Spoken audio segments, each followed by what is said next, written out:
Quero que vocês abram suas Bíblias em Colossenses. Esta carta, escrita da cadeia em Roma, provavelmente no ano 61,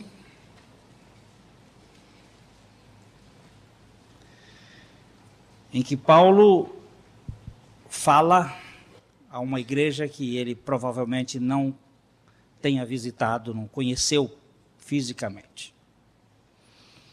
Estamos no versículo 3 do capítulo 1.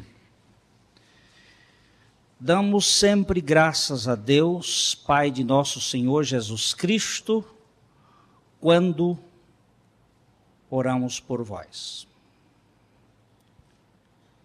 Pai Celestial, por tua infinita graça e através do teu bendito Espírito, glorifica Jesus Cristo como Senhor nas nossas vidas. E fala-nos pela tua palavra. No nome de Jesus. Amém. Quando oramos por vós. A característica de uma sociedade secular é dispensar Deus.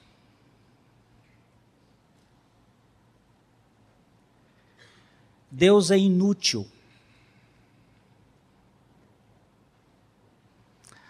Caim, quando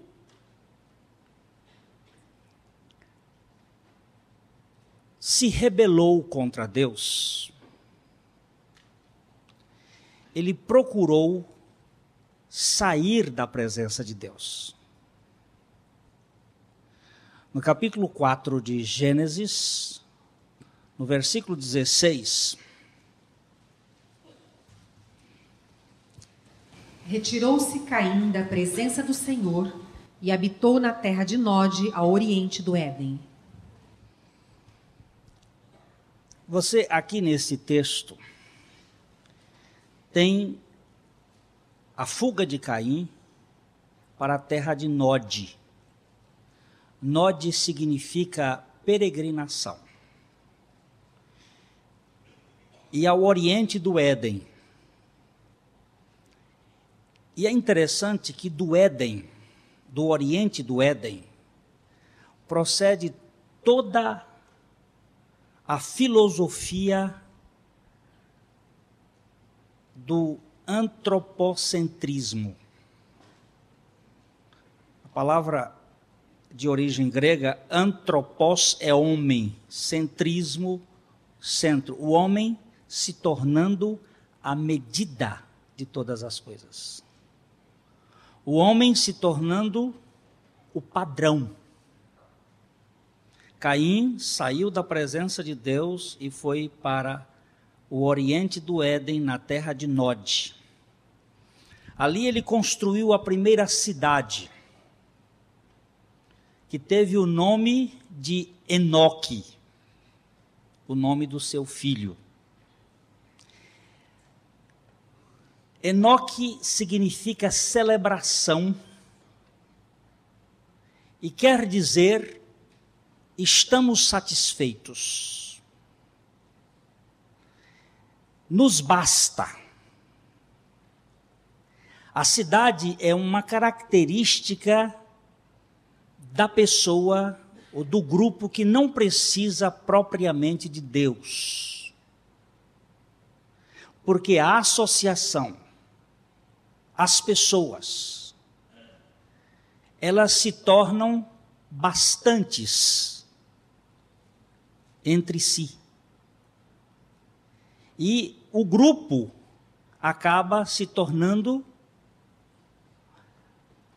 a sua própria necessidade está ali no grupo. Deus fica descartável. A sociedade secular, ela dispensa a oração.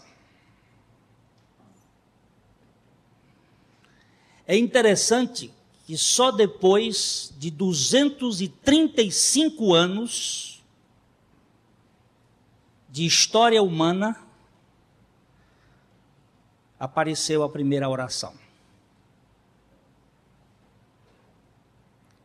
No capítulo 4 de Gênesis, no versículo 26.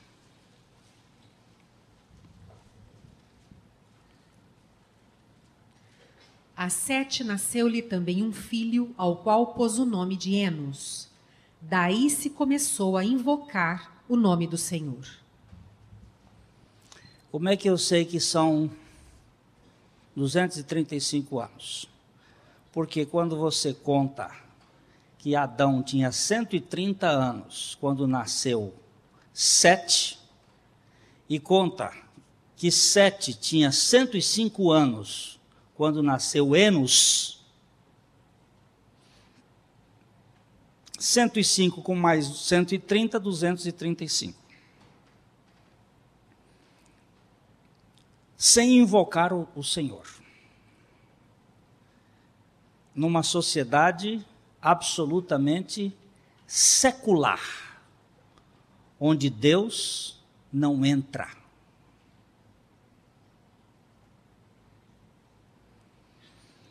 É interessante que essa história desses 235 anos,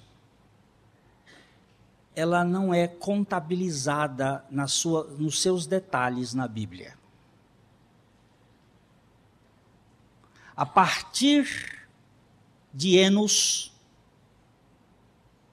então, há uma informação da operação de Deus na história. Não estou dizendo que não houve oração nesse tempo, estou dizendo que a Bíblia não relata, e diz que aí começou a invocar o nome do Senhor.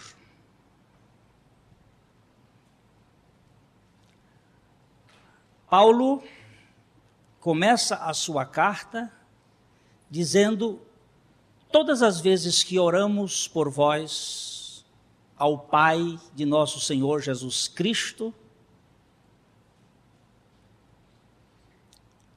nós oramos dando graças a Deus por tudo, pela vida de vocês. Santo Agostinho dizia o seguinte: a natureza da bondade divina não está apenas em abrir àqueles que batem, mas também em levá-los a bater e pedir. A oração não é uma coisa natural no homem. O homem natural não tem necessidade de orar.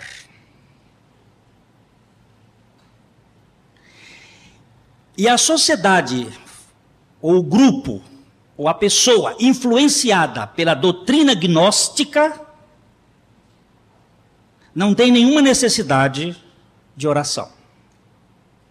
Porque o Deus dela está dentro dela. Eu sou Deus. Então a oração que eu faço é a mim mesmo. Até aquele fariseu que foi ao templo para orar, a Bíblia diz que ele orava de si para si mesmo. Isto significa que Deus é plenamente descartável. E a característica de uma igreja que não ora e de pessoas que não oram é a característica de que Deus não faz parte da vida delas. o ateísmo religioso é muito mais frequente do que o ateísmo filosófico. Porque Deus não entra nas minhas orações. Quero aproveitar esta oportunidade para pedir perdão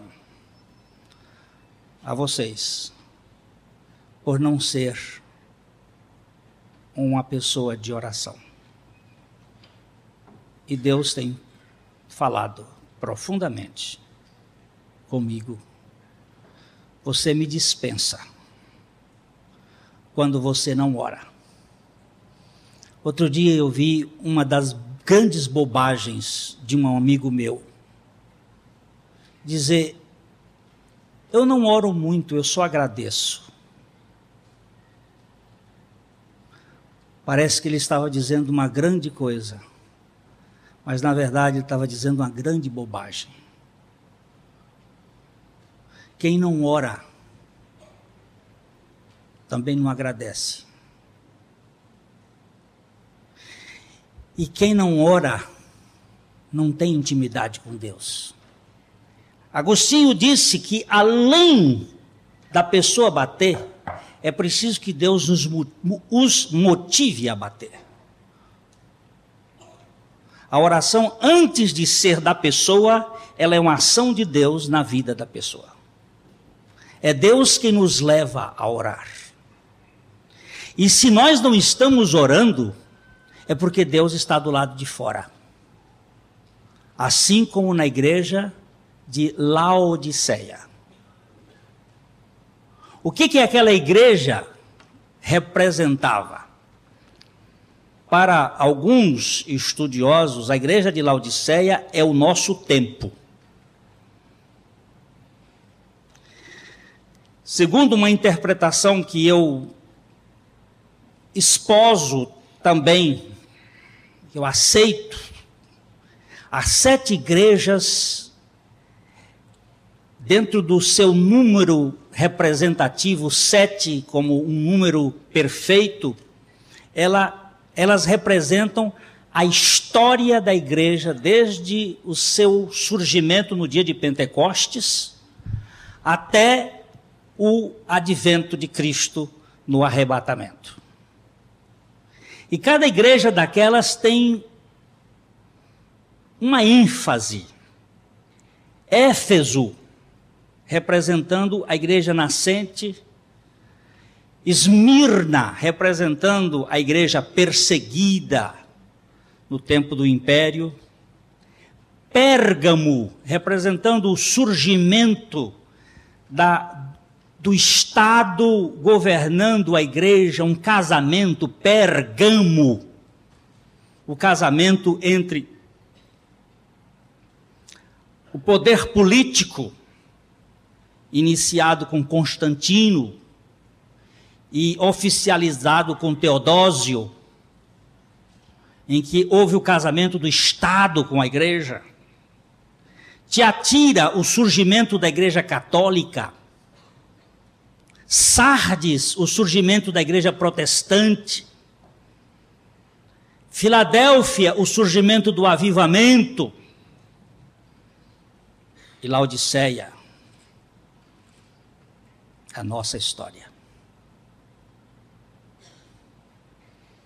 Como é que diz o versículo 17 do capítulo 3 de Apocalipse?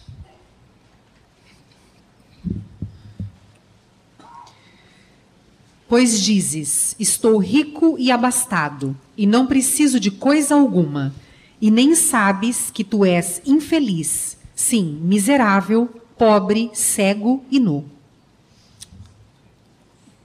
Não tenho falta de nada. Só agradeço. Eu estou plenamente satisfeito. Não preciso de nada. Por que eu vou recorrer a Deus? De nada eu tenho falta. A oração é um efeito da graça. Ela vem do Deus da graça e volta para o Deus da graça. Mas nessa igreja aí, Jesus estava onde, gente?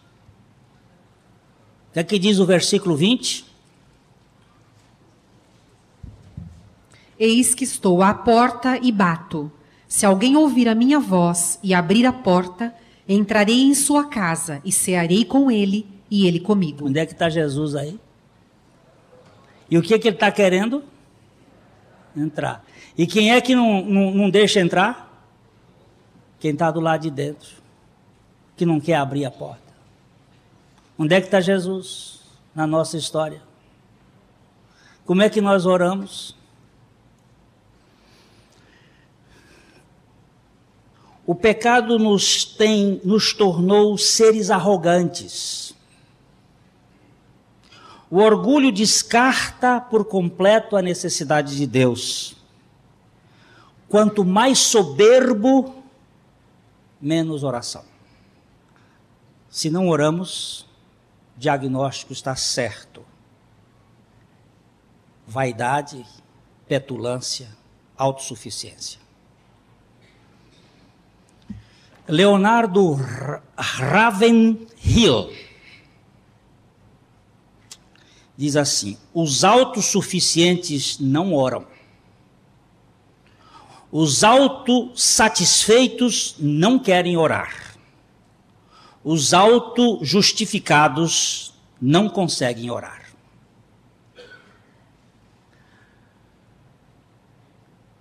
Por que nós não oramos? Porque já nos basta. Temos tudo, não precisamos de nada.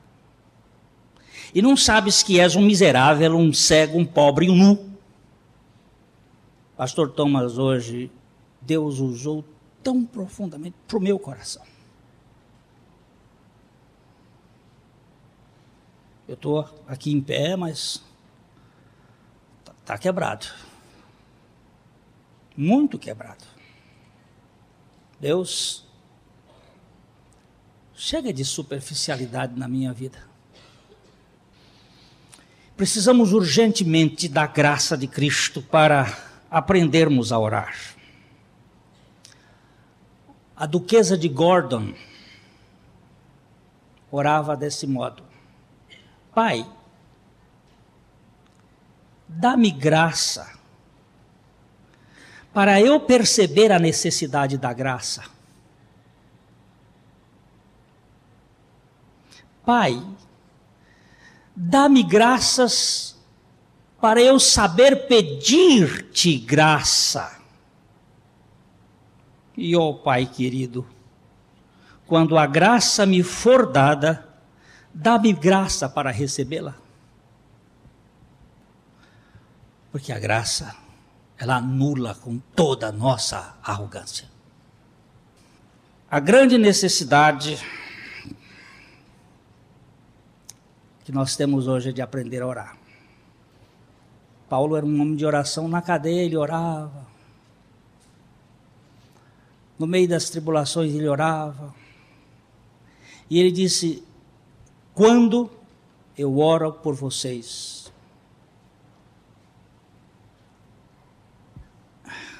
a maior necessidade dos filhos de Deus é aprender com Deus a orar, do jeito de Deus.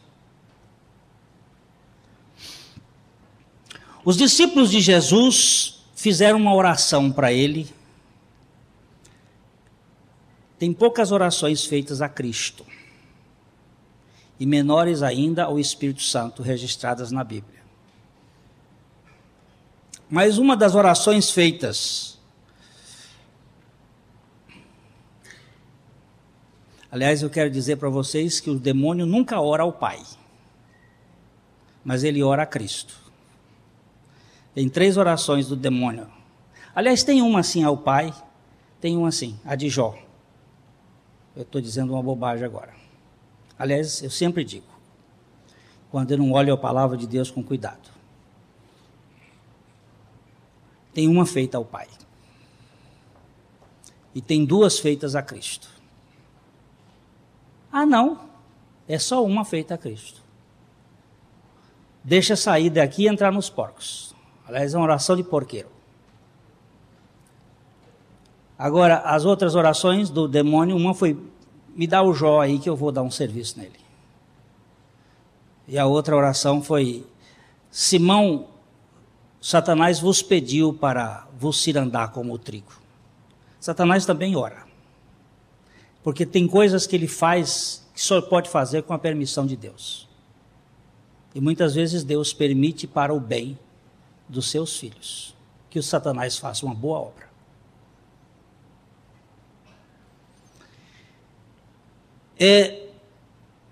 Os discípulos de Jesus fizeram uma oração a Jesus. Está em Lucas capítulo 11, versículo 1. De uma feita, estava Jesus orando em certo lugar. Quando terminou, um dos seus discípulos lhe pediu: Senhor, ensina-nos a orar como também João ensinou aos seus discípulos. Está aí uma oração. Oração é pedir a Deus, é falar com Deus alguma coisa. A oração de Maria, por exemplo, para Jesus foi: eles não têm vinho. Isso é uma oração. Apresentou a Jesus uma necessidade. E aqui os discípulos fizeram uma apresentação: Senhor, eu estou vendo o Senhor orar. Ensina-nos a orar. Volto a dizer que a sociedade gnóstica, influência grande da carta aos Colossenses, colocava Deus como um ser muito soberano, distante, porque Deus é espírito puro. E o homem é carne, e a carne, ela é má por essência. Então, para chegar a Deus, você tem que evoluir nas escadas. E aí os intermediários, os secretários. Foi este princípio de secretários que levou o enchimento de santos dentro do sistema católico. Medianeiros, mediadores. Então, Deus está muito alto, então bota aqui, fazer a São Cristóvão, ou a São Jorge, até o pobre do São Jorge, não tem nada a ver com a história, ganhou uma canonização, e há um tempo atrás o ex-arcebispo de São Paulo, Paulo Evaristo Arnes, diz que na época do Vaticano II, quando Paulo VI foi eleito, estava formado um sistema para destituir o santo da posição, porque não tem nada a ver com coisa nenhuma. Esse Jorge foi botado aí, que é o Exu não, como é que chama o outro lá da Macumba? É um negócio lá, parente da Yansan, um dele lá. É a mesma coisa. Aliás, essa confusão toda, mistura tudo. O pastor Thomas falou hoje dos ídolos, né, daquela coisa. E essa turma toda aí enfiada a goela dentro. E aí o Paulo Evaristo Arnes foi interceder junto ao Papa para não deixar aquele processo de retirada do Jorge, porque o Jorge era o padroeiro do Corinthians. E a nação corintiana ia ficar muito triste que perdia o seu padroeiro.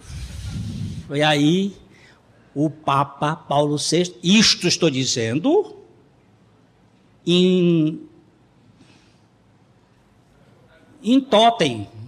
Hein? Foi no Fantástico. E o Papa disse para ele assim, Vox Populi, Vox Dei.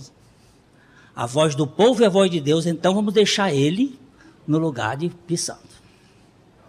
Então ele foi, se ele continua santo hoje é por causa do Corinthians. Viu? É por isso que eu não torço por esse time. Eu vou torcer pelos santos mesmo, que a Bíblia diz ser de santos.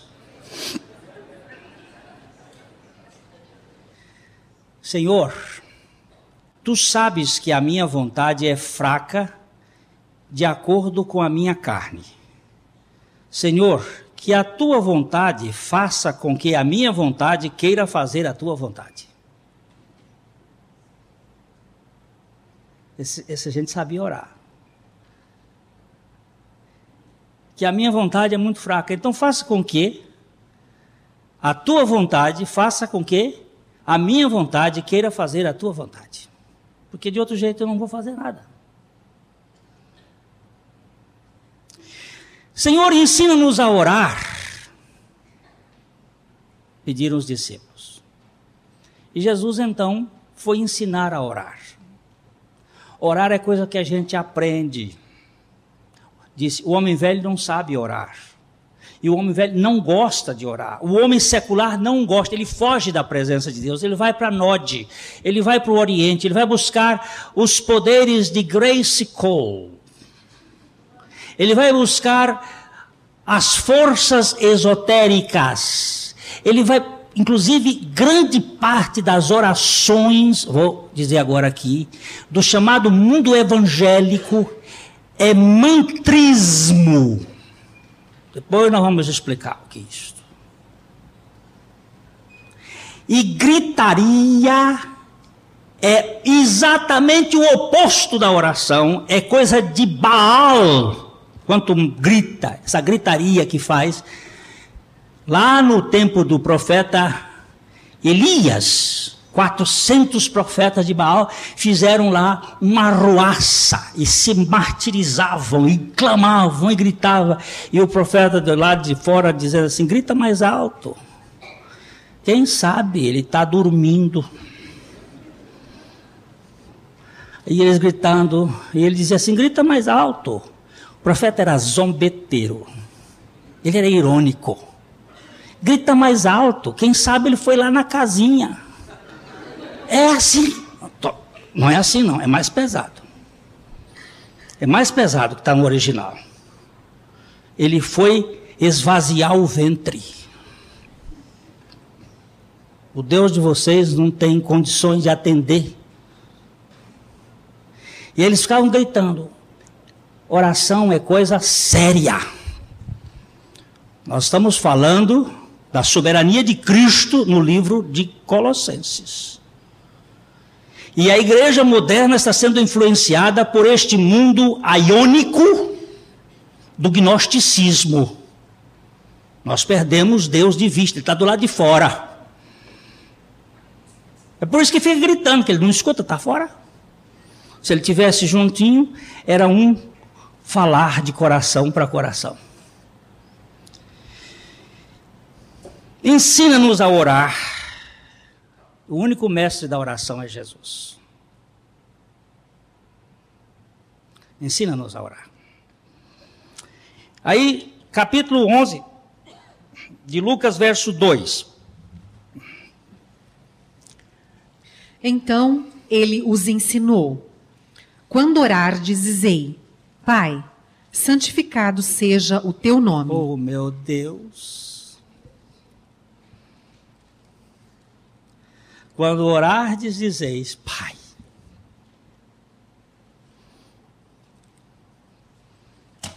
No Velho Testamento não teve nenhuma oração assim. Porque Jesus veio introduzir a ideia de que Deus é Pai. Mas para ele ser Pai, tem que haver o quê? Novo nascimento. Mas para haver novo nascimento tem que haver o quê? Morte e ressurreição. Uma nova raça. Raça de filho. Oração é coisa de filho.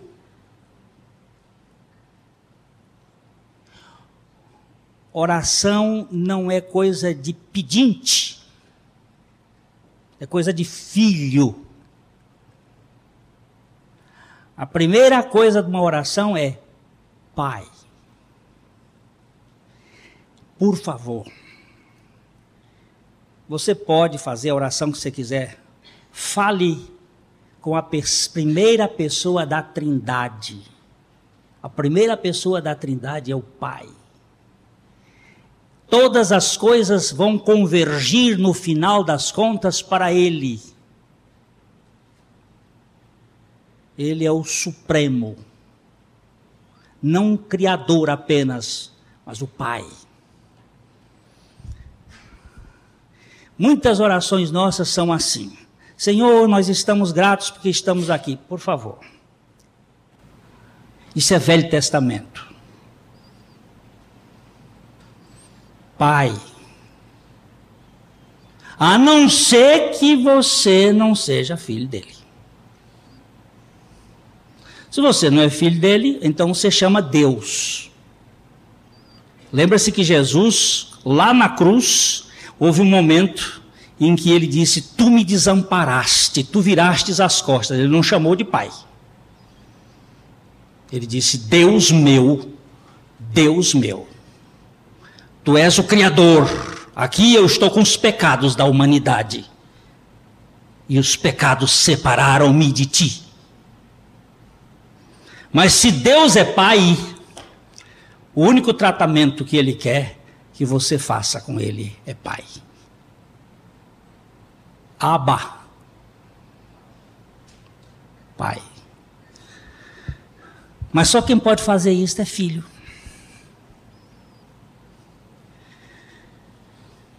Quero te dizer uma coisa. Tem muita gente que fica falando assim, ó Senhor, nós te damos graça por estar aqui, ó Senhor, o Senhor sabe, ó Senhor, não sei o quê, ó Senhor, ó Senhor. Para com isso, gente.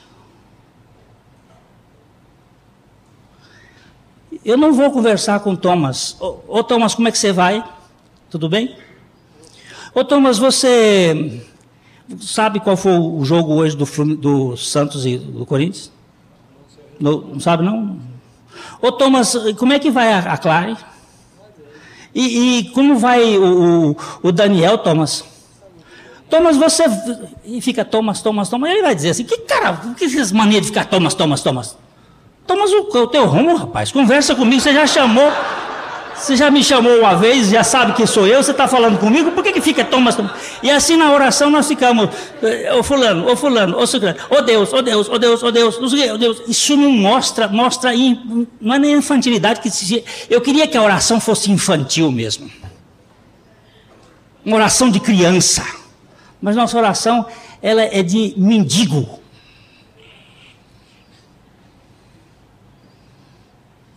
Pai, santificado seja o teu nome. Tu mesmo és poderoso para santificar o teu nome na minha família, na minha vida. Eu tenho pisado na bola. Santifica o teu nome na minha vida. Primeira característica dos discípulos de Jesus é orarem particularmente diante do Pai. Um diálogo de pai para filho. Oração é diálogo. Havia uma velhinha, eu não tenho problema mais agora com as pregações, porque elas vão parar aqui, e depois eu vou continuar daqui, onde parei, e aí vamos continuar emendando no primeiro culto que eu pregar, vai ser assim. Aí, se levar 50 anos, vai ser assim. E se eu sair dessa igreja, eu vou para outra igreja, já começo daqui. Daquele pontinho e for para lá. Havia uma velhinha lá no Rio de Janeiro chamada Missy Alma, americana, gordona. Ela era interessante para orar. Ela acordava de manhã cedo e dizia, Good morning, Daddy. Bom dia, papai. Que noite maravilhosa o Senhor me deu. Foi tão bom. E aí começava a conversar. Agora, vamos fazer o café juntos, ou lavar o rosto. E ela ia conversando com Deus. Tocava o telefone.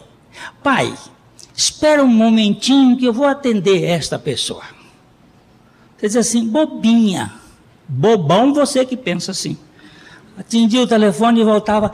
Como nós estávamos falando, aquele ponto, e aí engrenava. É assim que Missy Alma orava, conversando com Deus. E a gente achava assim, ô criatura ingênua, ô pessoa desprovida de sabedoria. E eu fico pensando hoje, mas como eu era tolo, mais do que agora. É diálogo, é conversa, mas é conversa de pai para filho. Enquanto nós lemos a Bíblia, é o pai falando com o filho, quando nós oramos é o filho falando com o pai.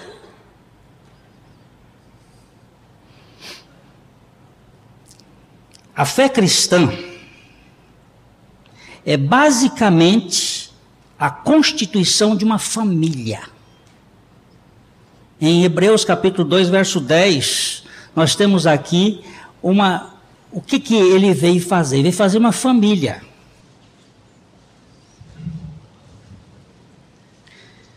Porque convinha que aquele, por cuja causa e por quem todas as coisas existem, conduzindo muitos filhos à glória, aperfeiçoasse por meio de sofrimentos o autor da salvação deles. O Pai, querendo conduzir muitos filhos à glória, mandou um Salvador e aperfeiçoou pelo sofrimento da cruz este nosso Salvador para que ele nos levassem a Ele, ao Pai, a família.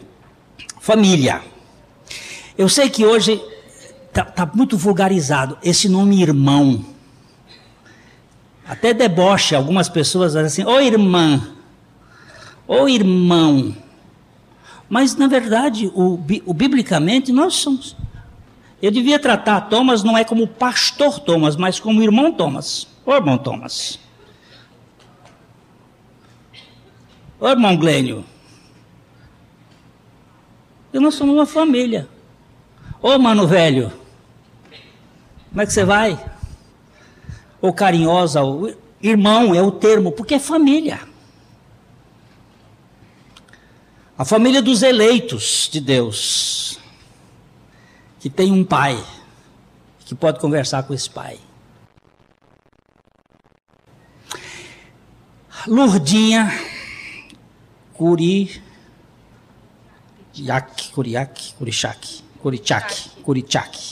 Lurdinha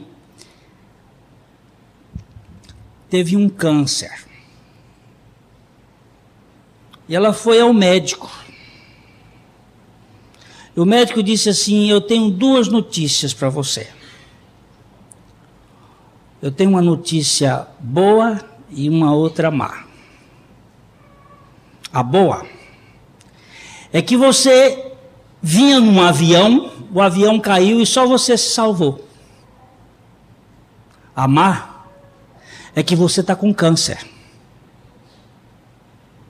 E o seu câncer tem cura.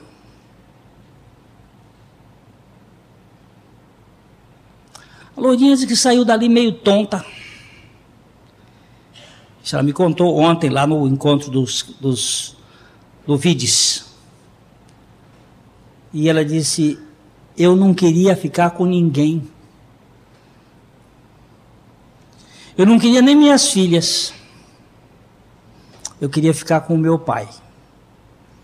Eu fui para a intimidade. Ele disse, foi a melhor coisa que já aconteceu na minha vida foi esse câncer. Porque ele me levou para a intimidade do meu pai. Para viver com meu pai. Aí eu disse, Lourdinha, minha filha, eu vou contar isso na igreja. E vou dizer uma coisa, hoje em dia eu não estou encontrando mais essa raça. Ela disse, que raça? A raça daqueles que não, em vez de contar para os outros, conta para Deus. Hoje em dia qualquer pessoa tem um problema, quer pastor, quer psicólogo, quer médico, quer contar, quer um outro, quer outro, em vez de chegar e dizer assim, não, eu vou falar com meu pai. Eu vou abrir para meu pai. Eu vou estar com meu pai. Eu vou anunciar o meu pai. Por quê? Nós não temos falta de nada, mas nós queremos o apoio dos outros. É a política social do bairro de Caim, da autoajuda, e não da ajuda do alto. Nós perdemos Deus de vista. Na hora que acontece uma coisa, logo procuramos saber quem é que pode resolver. Em vez de bater o joelho na terra,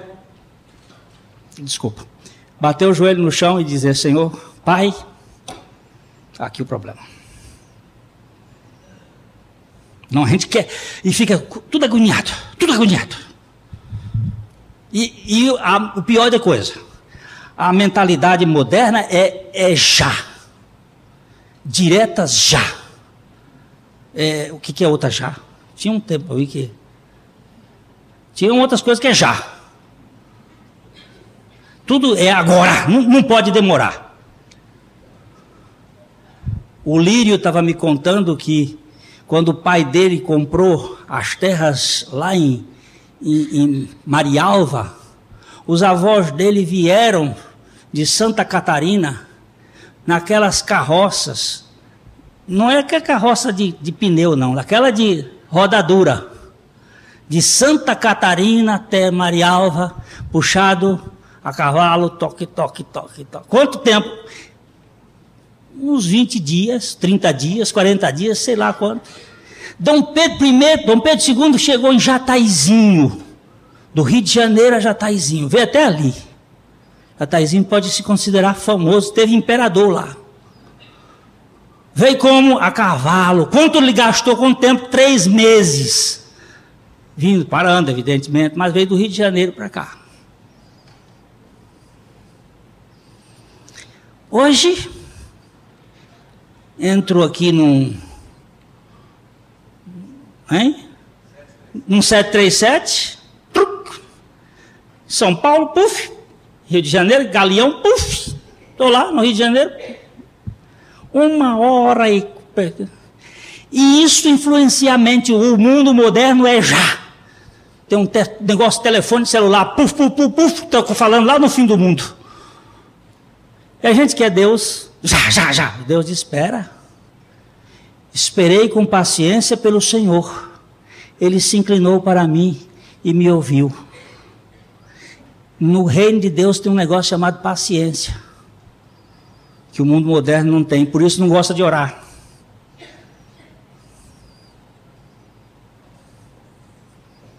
Não tem paciência para orar.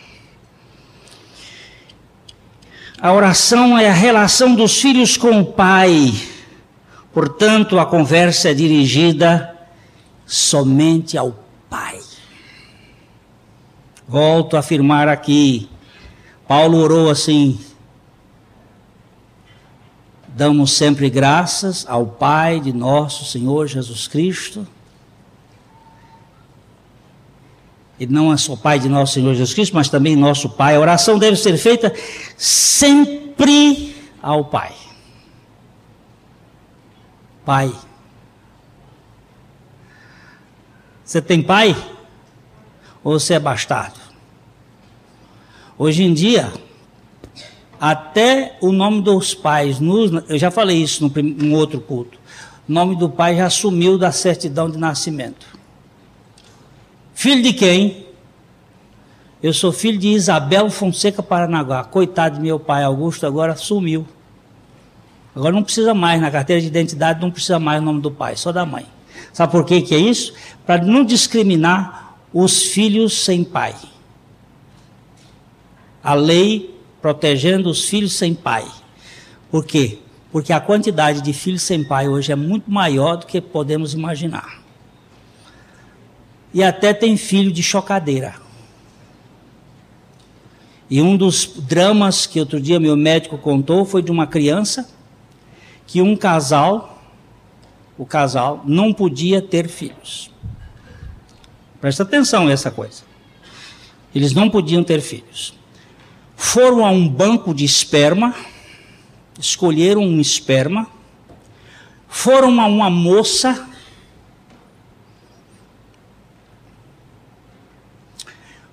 contrataram a moça por $10.000 para ser barriga de aluguel.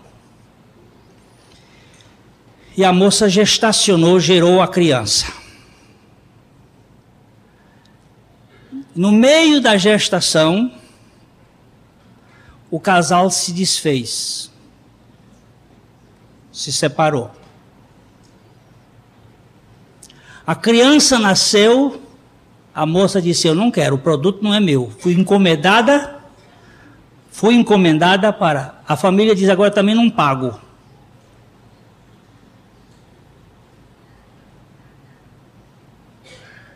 O que faz com essa criança? O Estado apanhou a criança. De quem é filha? Não tem pai.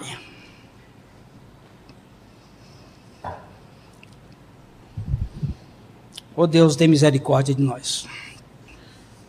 Nós temos um pai. A mensagem que você acabou de assistir faz parte do Ministério de Comunicação Palavra da Cruz. Temos um grande acervo de estudos bíblicos em áudio e vídeo.